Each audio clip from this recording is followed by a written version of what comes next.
giving them confidence to not say, oh, I can't go to training because I'm on my period. Absolutely not. Like, it's enough of that. We're going in. And with that comes with educating coaches as well. Like, what can you do to make sure that these girls don't feel ashamed to come to training? Welcome to Pushing Your Peers Podcast, the #1 podcast in the region for living a progressive and happier life. What happens when girls are given the confidence and support to thrive in sports? On this episode, we're joined by Heaven Bowman, an athlete development advocate who's dedicated to empowering young female athletes.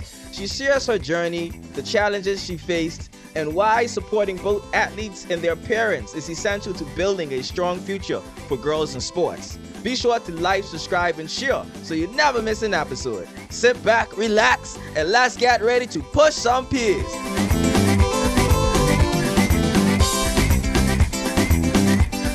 Ladies and gentlemen, I want to welcome Heaven Bowman on Pushing Your Peers Podcast. Yes. Let's clap it up for this amazing young lady who has a tremendous amount of qualifications. And all right, y'all giving her too much praise. Like, calm down. All right. So Heaven is very, very experienced in the area of sports development. She runs programs for parents and women in sports. And she's on this episode to pretty much cover some aspects of that. But before we dive into her qualifications and the programs that she's into, we want to find out, how did she get interested in the areas that she specialized in? So Heaven, tell us about your background and how you got into sports. Oh, that's a good one. I grew up around sports. I'm the first daughter, oldest grandchild, first niece, all of those things. So I grew up definitely around older, everyone's your cousin, but older cousins in quotations. Sure. And I was the only girl. So they always were like, oh yeah, like come lift with us. So then I was lifting with all the boys. Oh, you're doing hill sprints with us. So I was doing hill sprints with the boys. And then growing up, my family just was like, you need to be in a sport. You need to be in something. So my first serious sport was actually cheerleading. I did competitive cheer for a long time. And then I was like, I think I want something else. I've been doing it for a long time, a lot of time being put into it. And then I fell into volleyball. So a late bloomer for volleyball, because I didn't start until I was like 11 or 12. So very late bloomer, but I wanted to be good at it. So I went for it.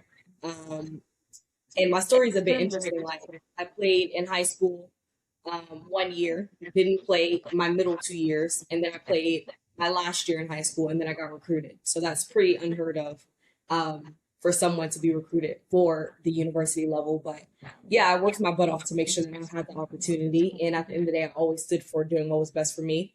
And ultimately, I didn't play those 2 years in the middle because of my own mental health, my own beliefs about the coaching philosophies. And it was just kind of a stand for myself and for like other people as well, that like, you don't have to do this. You don't have to stand for this. You don't have to take the way that coaches treat you. So yeah, like I said, didn't play my middle 2 years. So only played 2 years in high school. I had 4 years. Got recruited to play. Went to university, played for 4 years. 2-time All-American, all that just jazz. You know how that goes. Stop it. Don't even look at me. And then, towards the end of my last year, I wasn't ready to stop playing. I was looking for next opportunities. Didn't know if I wanted to go pro. Didn't know if I just wanted to play leisure. Didn't know if I wanted to coach, but I knew for sure I still wanted to be in the sport.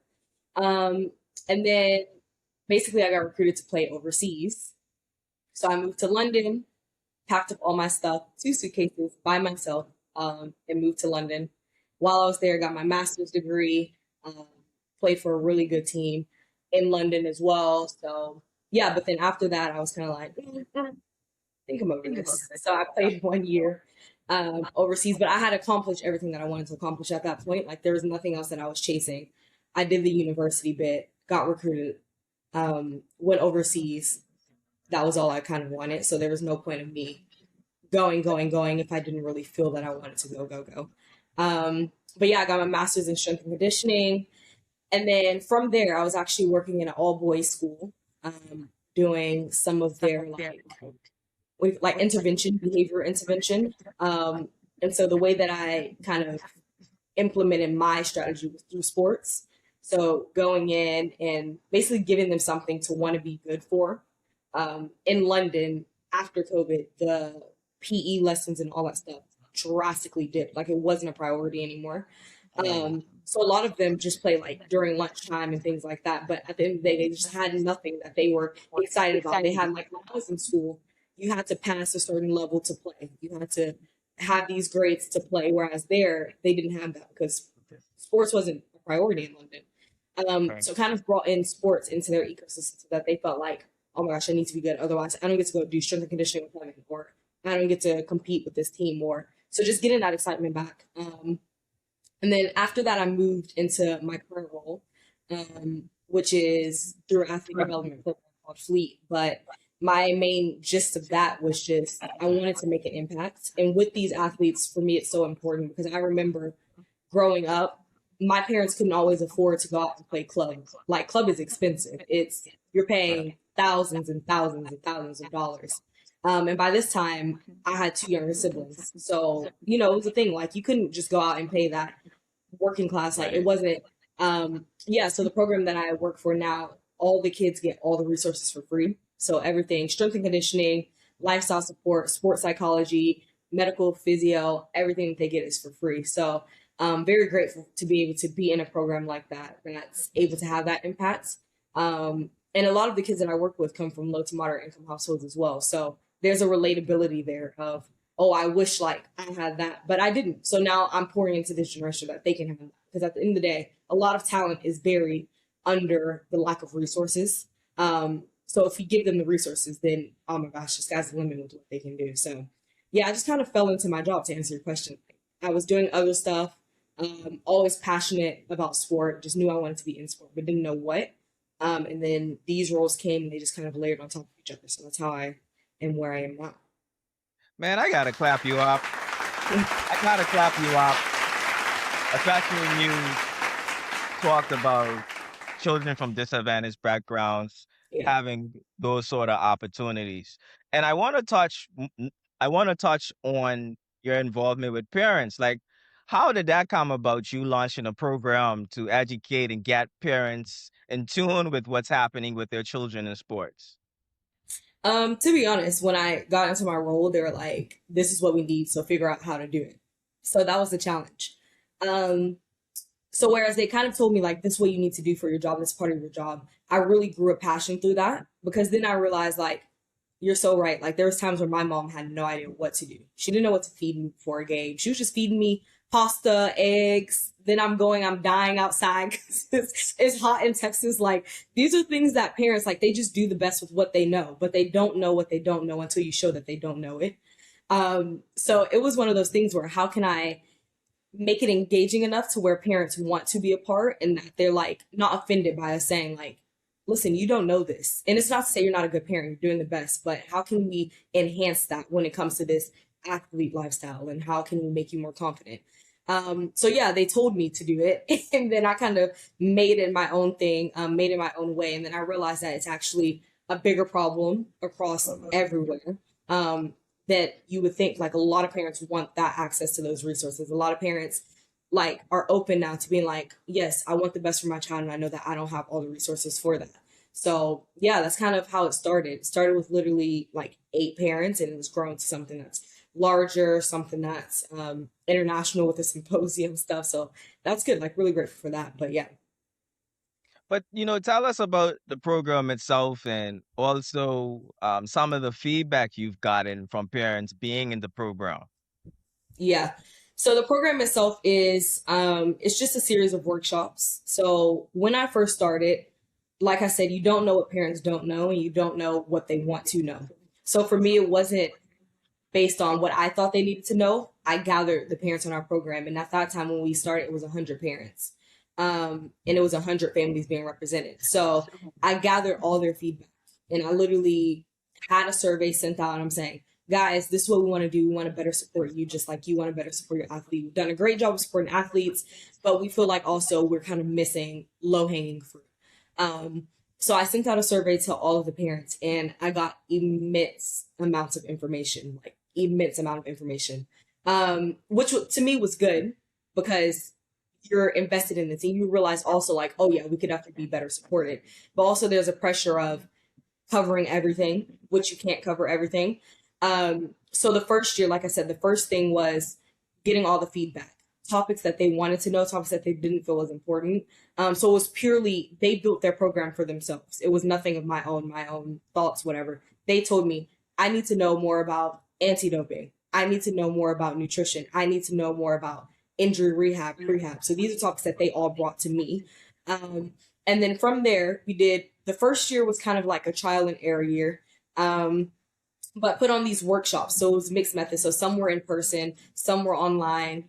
And then they got to just come and I found different speakers who I felt would be relatable. First of all, that's the biggest thing. You need to be relatable, but also interactive. I didn't want it to be where they're just talking at them. Every session, I make sure when there's a takeaway that you get from it. So whether it's a resource card, whether it's gifts, takeaways, like something that gets the parents excited to want to be involved. And then just making sure that they felt like they walked away so they can do practically. So a lot of times we go to these workshops and they're like, that's great information, but how do I implement that into my routine? How do I implement that with my child? So everything had to be hands-on, first of all, and then practical. So a good example of that, we had a nutrition workshop. They learned everything that they needed to know about nutrition. So prehab and pre-competition, what you're maybe eating or drinking before, and then what you're eating after and the time periods and how that impacts your recovery and things like that. And then to close it off, we all had them go and make smoothies. So each smoothie had a different purpose. So one was maybe breakfast. If your child has an early swim practice, they have to be up at 6 a.m. and they can't, eat anything solid, but they feel better if they could drink their milk. So one was maybe breakfast. One was a nutrition smoothie. So one was like coconut water to get your electrolytes in that seemed, more refreshing, something like that. So each smoothie had a different purpose. And it literally showed them that it takes 5 minutes. It takes 5 minutes, right, literally, to just fuel the right things if you know what you're fueling for. But overall, yeah, the feedback that I've gotten is it's always like a community.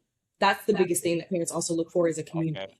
So sometimes they feel like I'm doing this alone. I don't know this, but they might know it. So bringing all these parents together that know nothing of this matter or of this sort or this topic, that's the biggest feedback is like, you've provided me with a community that I can use as a sounding board. Actively seeing parents like closer. Now they're carpooling now. Like it's just those type of things that we see that are intangibles that are important on top of the fact that they feel like, yeah, actually I can do this, or I didn't know that I didn't know this. So this is great. Or even I've had statements of like, yeah, I don't think I need it now, but it's definitely important that I know this because soon my child will be at that level where, yeah, they will be looking for representation. They will be looking for sponsors and agents. So it's something that it's good to put on my radar now so that when time comes, I'm not surprised. I'm not shocked by it. So yeah, it's been a great turnout. And yeah, something that, like I said, the first year was kind of internally, but this year, which is kind of year 2 of the program, we've opened it up to like community-based. So anyone, you don't have to be on our program specifically, but anyone can join and get those resources, and also working on making like toolkits and stuff that we can send out to organizations. One, if you want to replicate it in our model that we use and the importance of it, but also two, if you just want your parents to have little quick tips and things like that. So it is becoming something that's big, but we know that not all programs have access to those resources. So how can I help bridge that gap to give you those resources? Now, ladies and gentlemen, in organizations listening, if you're looking to elevate the parents' knowledge of the sports, like a holistic approach to it, Heaven Bowman is the person you want to reach out to. I'm gonna drop her details in the comments, and she will also say it at the end of the show. So continue to listen and don't forget to like and subscribe to this channel. Now, Heaven, I mean, you're an expert in strength and conditioning. You have this amazing parents program going on right now. Let's dive into the women's side of your advocacy, because let me tell you, you wear plenty hats. I mean, you must be busy 24/7. So you also run a women's program in sports. Let's dive into that a little bit. Tell us about that program and why this was important for you. Yeah, so it all stemmed from my current role as well. So everything that I'm doing right now is within that current role. So everything is youth, ages 11 to 18, just make sure that they feel supported, that their parents feel supported. But when I came into my role, it wasn't a lot of girls on the program. And for me, that's what I look for when I'm going into a program, because there's not always that equality. And I feel like programs do a great job of maybe providing those resources and doing those things, but sometimes the emphasis on total inclusivity is lost. And not saying that that was the case for my program, but there definitely was, comparing boys to girls, there was definitely not as many girls as there were boys. So my team did a great job after I raised this of like, listen, I'm not seeing enough girls in here. And for me, it's not always the girls that will run to the front when you're going out and you're recruiting. Sometimes they're the ones that are sitting in the back because they're intimidated. They don't feel confident. So the boys are going and they're saying, yeah, how can I be a part of the program? I want to do this. I want to do that. But the girls are kind of left in the back. But if you don't pay attention, if you don't catch them, then you lose them. And that's potential that's sitting in the room that you don't know. Right. So when I brought it up to my team, they were definitely like all hands on deck of like, yeah, when we go out, we need to make sure that we're recruiting these girls. Like, if anything, that's our priority. And they've done a great job of recruiting the girls on our program. And now it's almost at like a 50-50 kind of ratio, girls and boys. So it's really, really a big improvement. But on top of that, it wasn't about just finding them and getting them in these spaces and providing them with the resources. I needed to find a space so that they wanted to be there. I needed to find a way that they wanted to continue to be there. Because there's a lot of times, and there's research that shows it, that girls go into these spaces and they drop off. Well, that's not my intention. I don't want you to drop off. I want you to find your space in sport. And it all starts with representation. Like when I came in, the girls kind of like, whoa, like there's a woman who looks like me, didn't come from money, didn't come, but she fought her way to get to where she is. And now she has a voice. She's making an impact. So it's that relatability aspect as well, which is why I'm always an advocate for those girls who maybe don't have the money. We talk about the ones that are in these high levels, and we do the demographics and research on their background and their raising. Most of them come from 2-parent households. Most of them come from, a good amount of money, whereas I didn't have that. I didn't come from a 2-parent household.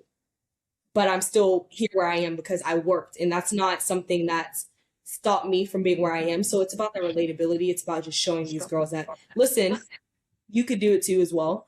So that was kind of my goal for the girls program that we have. So same thing, similar to the parent thing. I actually brought all the girls together. And we did what we call pizza and PJs. So for the girls, they thought they were coming like, oh yeah, like girls time, but it was that community that engaged them because they didn't have that community elsewhere. So it was like, oh my God, we're coming in our cute PJs, we're gonna have pizza. But that was my time to really start picking their brain. What are issues that you're struggling with in sport? Maybe it's you don't feel like you belong. Maybe it's you don't have the lack of resources. I have this boxer who I train with or who I work with, and her thing is she's a boxer. That's a male-dominated industry. A lot of times she doesn't have opponents. So how does she stay motivated when she doesn't have opponents? So it's one of those things of what are things that you're struggling with on top of the other things of being a girl in sports. Some of them, it was religious. Some of them, traditional. Some of them, their families don't believe that sports is important.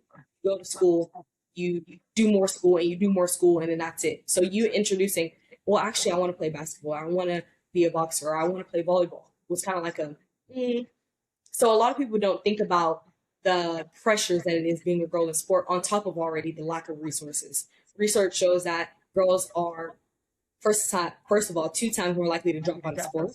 And then also they start sport way later because they have a lack of resources compared to boys. So by way later, we're talking about in those peak developmental times, boys are already getting those strength and conditioning sessions. They're already getting that elite training that we like to call it, but girls are way behind by 2 to 3 years. So that's something as well that I'm really passionate about because I want these girls to have a space. So just giving them a safe space. And then things that we talk about in our little workshops are menstruation. So understanding your body, understanding your readiness to play and listening to your body, understanding when to push, understanding when not to push, being okay with like, you can't compare yourself to the boys because they're pretty consistent in weightlifting. They may see a spike, whatever. Whereas girls, sometimes it's harder to lift heavier. It is what it is. That's just the nature of being a woman. But ultimately, the term I like to use is like making your period your superpower. It's what makes you a girl. It's what makes you unique. So how do we learn more about our bodies so that we feel confident in using it as a superpower? Giving them confidence to not say, oh, I can't go to training because I'm on my period. Absolutely not. Like, it's enough of that. We're going in. And with that comes with educating coaches as well. Like, what can you do to make sure that these girls don't feel ashamed to come to training? If you're a male coach, what are some small things that you can do as well so that the girls are like, oh, I can't come because no, like maybe you put a period bag and you just say, girls, listen, if you need something, here's a bag, tampons, pads, wipes, hair ties, whatever. And that's, you know how big of a change that is from a girl feeling like, I can't go because there's nothing for me. I'm already ashamed.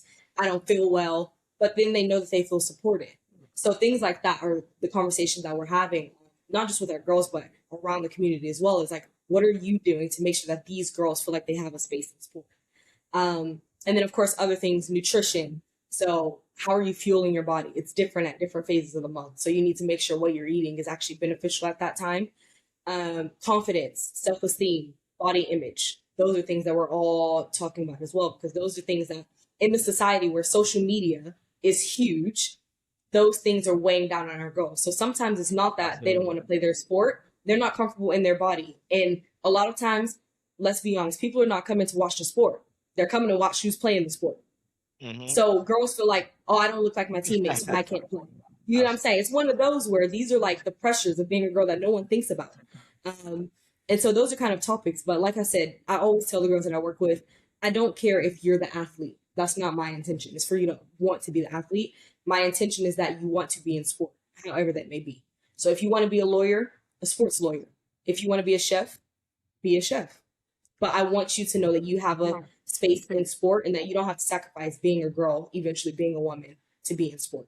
So it's retention. That's the entire thing about what I do. It's the retention. Like, girls need to know that they can be in sport and not have to choose between both.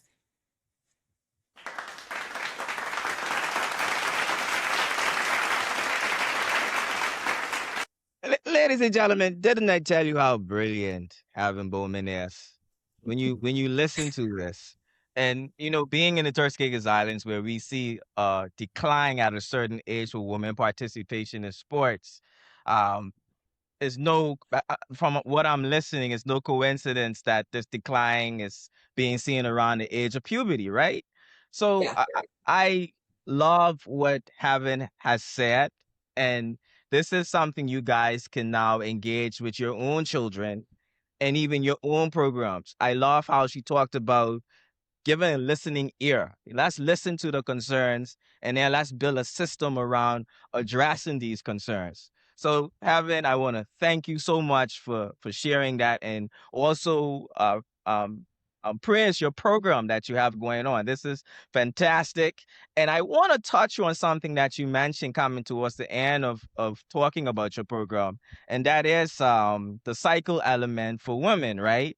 There is something social media that I've been seeing a lot on my timeline. I guess because you watch it, so it's an area of interest. It's called cycle syncing, right? And it talks about the adjustments women make in their cycles during training and all these other things. And I've been saying, man, listen, social media always coming up with these terms. I don't know if it's scientific or not, but I've heard you made mention of it briefly, but is this a myth or reality? Like, do you have to make like these changes every week as a female athlete in sports? And what does that look like? Is that really a thing for maximum performance? That cycle syncing in sports?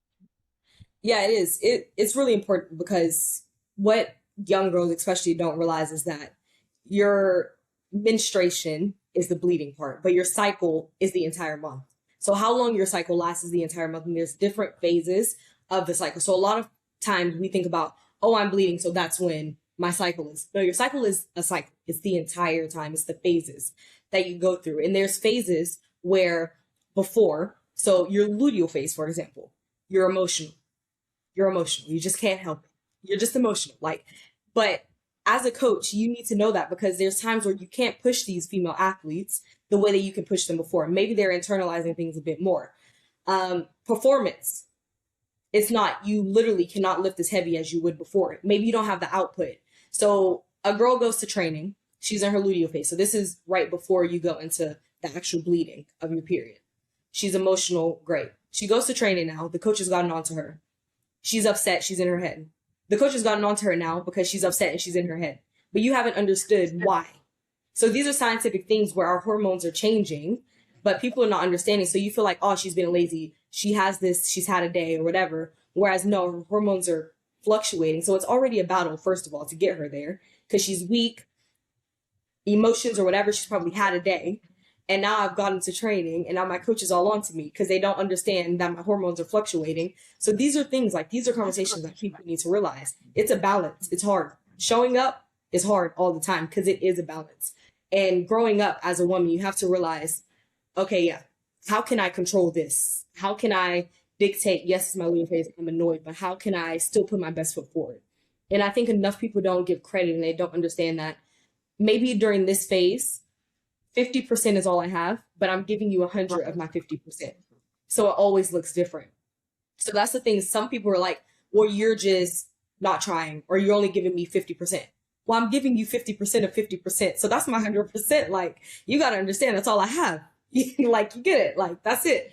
But it is a thing. And then after, you see during menstruation, of course, the first few days are a bit, that's when you're actually supposed to take it slow. So in the gym, I'm looking at the girls and I can instantly know, I know because I'm a woman myself, but I instantly know when they're in that phase. And it's easy for me because I have the relationship to be like, you're on your period. Got it. And they're like, yeah, got it. So now I can adjust that, but it takes that trust of being with a coach who's willing to listen and that doesn't think it's such a taboo subject is what I like to call it. Like your athlete should be able to come to you and say like, listen, I don't have it today. And you not question, why don't you have it today? Well, some of them are not going to feel comfortable. Yeah. Like when I was younger, I wasn't going to my male's coaches and be like, I'm bleeding. Don't try me. You get? But now that I'm older, I'm going to whoever. I'm like, listen, I have 50%. This is all I have. I'm giving you 100 of my 50%. So please give me grace. And that's what I'm trying to instill in those girls is to advocate for yourself, stand up for yourself. It's okay. It's not something to be ashamed of. You go to your coach and be like, listen, I just want to let you know I'm on my period. I don't feel well today, but I still showed up. So I'm giving you all that I have. So if it doesn't look like my yesterday, it's not because I don't want to be here. It's literally because I'm giving you all that I have. So it is a fluctuation. And you'll see that like girls will one day be weak and then maybe you see them 3 days later. Now they're doubling. Now they're PBing. Now they're doing this. But it's because of the way our bodies fluctuate. It's the different phases of the cycle. So yeah, it's big. So Heaven, I didn't know this, right? Coaches have to be educated on the monthly phases of a woman's cycle in order to be effective with their athletes. I didn't know that. And is this a standard practice in coach training is what I want to ask you. Are coaches trained? Because I know there's a lot of coaches probably listening to this episode or potential coaches. Is this something that's a part of your training or is this something that you actually have to learn on the side of coaching? It's definitely not a part of coaching training. But you know what? I feel that if you want to be an effective coach and you coach girls and you coach women, this is something that you should be educated on. So whereas a lot of people like, they feel like, oh, I don't need to know that because I don't coach girls. Well, you never know where your journey is going to take you. It's not something that they instill and say, you need to know this to be a coach. But as someone who's supposed to be in the position of care for your athletes, you definitely should know. You definitely should understand it. Even if that's not taking a course or saying whatever. I think it's the exercising of grace. Because like I said, a lot of girls won't come and say, listen, I'm in this phase of my period. I'm feeling really strong. Or I'm in this phase of my period. I'm feeling really weak. But it's about knowing your athletes and being able to say, oof, okay, yeah, I see there's something different. Are you all right? Are you all right? That's all it takes. Are you all right? Yeah, I'm fine, just having cramps. Then you know from there, okay, great.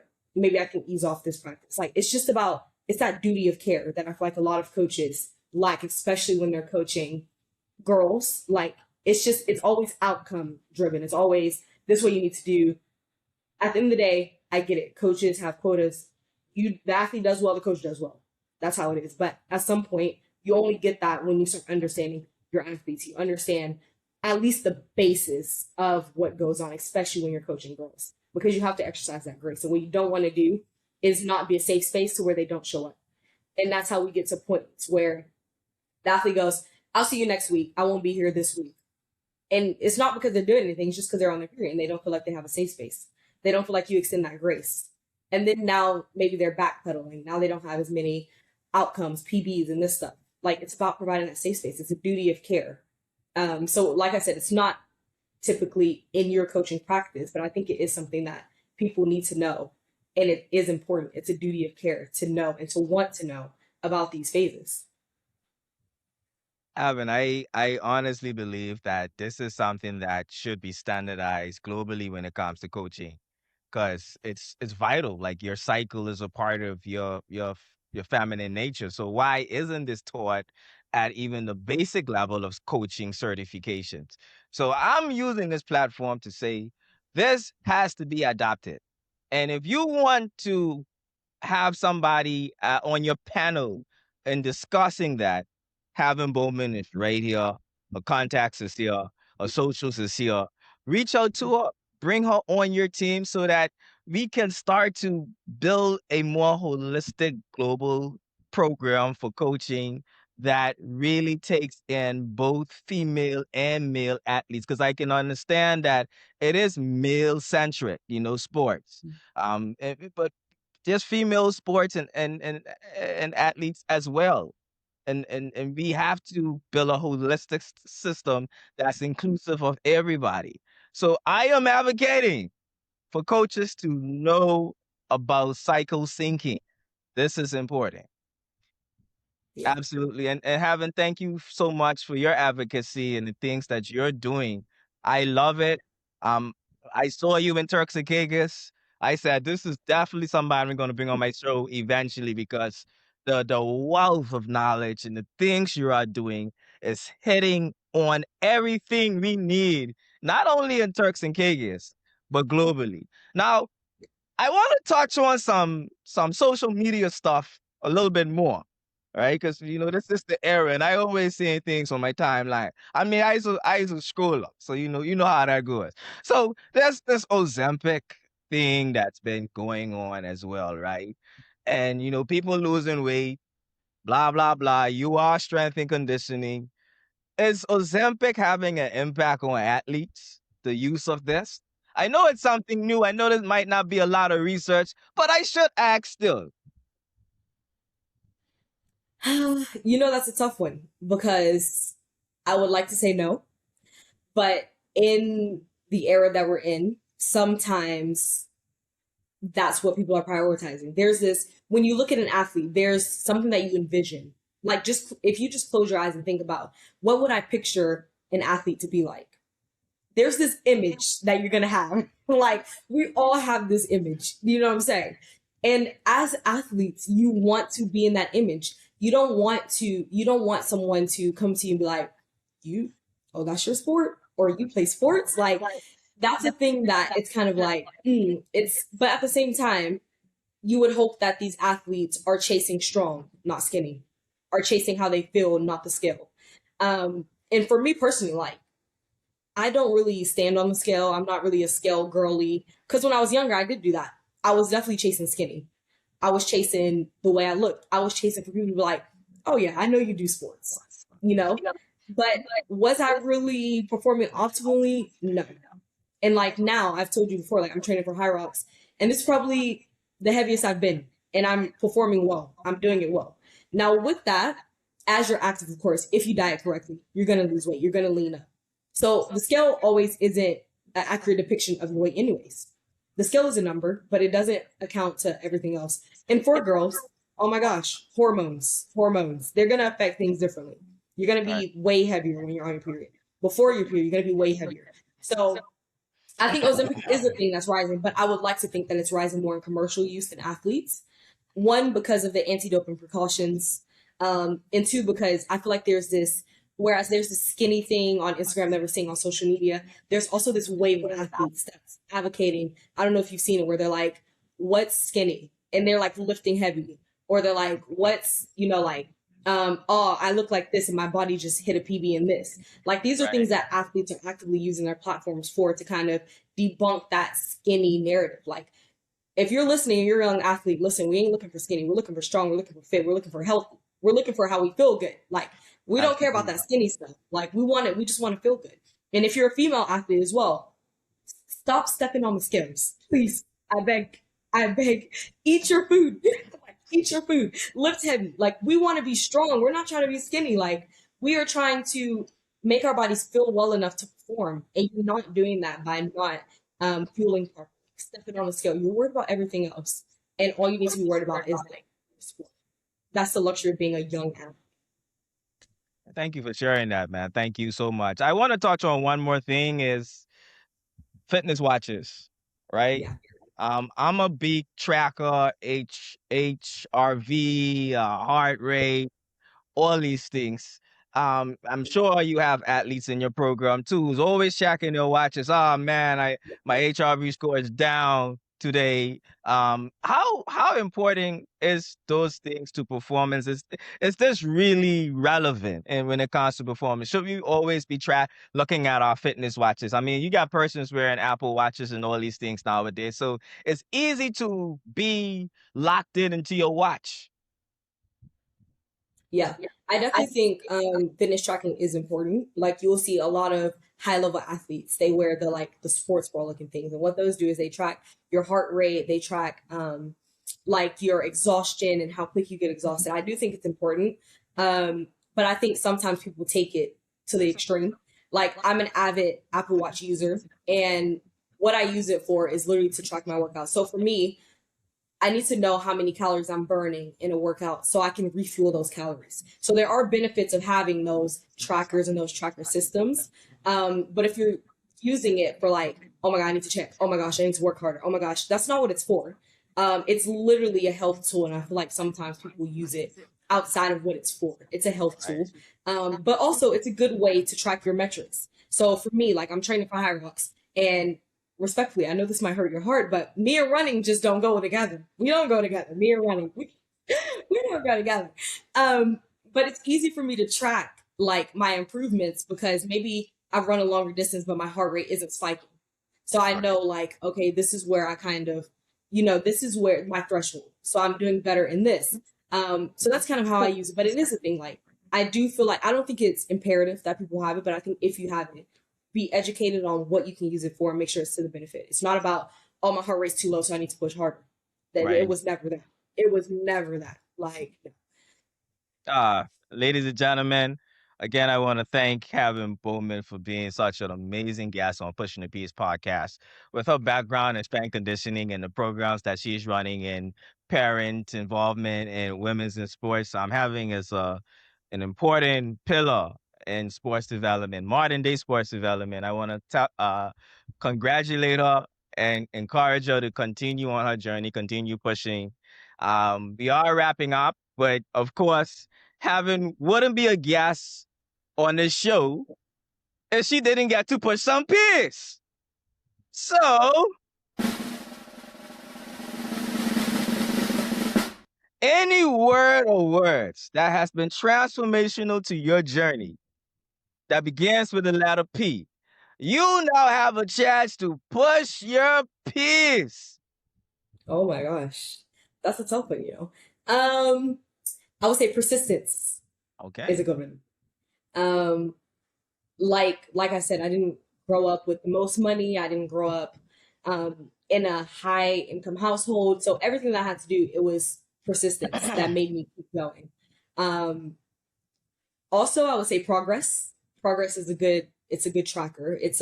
Sometimes we get so stuck in where we are right now that we don't look at how far we've come. And I always like to say, like, take time to acknowledge where you are because you've prayed to be in this position. Position is another one. Man. You've prayed to be in this position. So for me, as I move on, sometimes I get overwhelmed. I'm like, okay, there's more that I can do. There's more I can do.